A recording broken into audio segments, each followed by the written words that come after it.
Ils étudient la médecine, la pharmacie ou encore la santé publique. Mais aujourd'hui, ils sont loin d'imaginer à quoi ressemblaient les lieux il y a 40 ans. Il y avait des bâtiments entourés d'immenses champs de boue et de chantiers.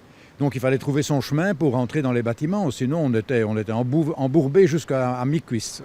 Contrairement aux idées reçues, la création de cette implantation à Woluwe n'est pas une conséquence du Wallenbuiten à Leuven. Elle était plutôt due à l'explosion du nombre d'étudiants en médecine dans les années 60. En 1974, la première entrée académique a eu lieu sur ce site, avec M. de Duve, qui s'est fait acclamer d'ailleurs à cette rentrée académique, qui venait d'avoir son prix Nobel. 2 ans plus tard, en 1976, les cliniques universitaires Saint-Luc ouvrent leurs portes. Elles permettent aux étudiants de doctorat de poursuivre l'ensemble de leur cursus sur le même site.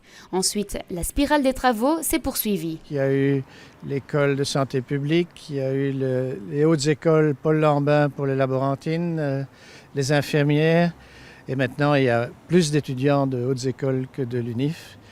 Et il y a aussi un incubateur pour les sociétés. Aujourd'hui, quotidiennement, c'est 30 000 personnes qui arrivent sur le site. Parmi ces personnes, il y a évidemment des habitants de Woluwe.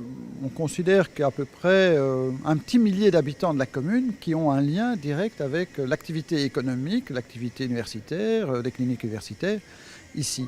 Pour marquer ce 40e anniversaire, les conférenciers n'ont pas dérogé à la tradition, avec ces bougies soufflées en signe de bon vent pour les années à venir.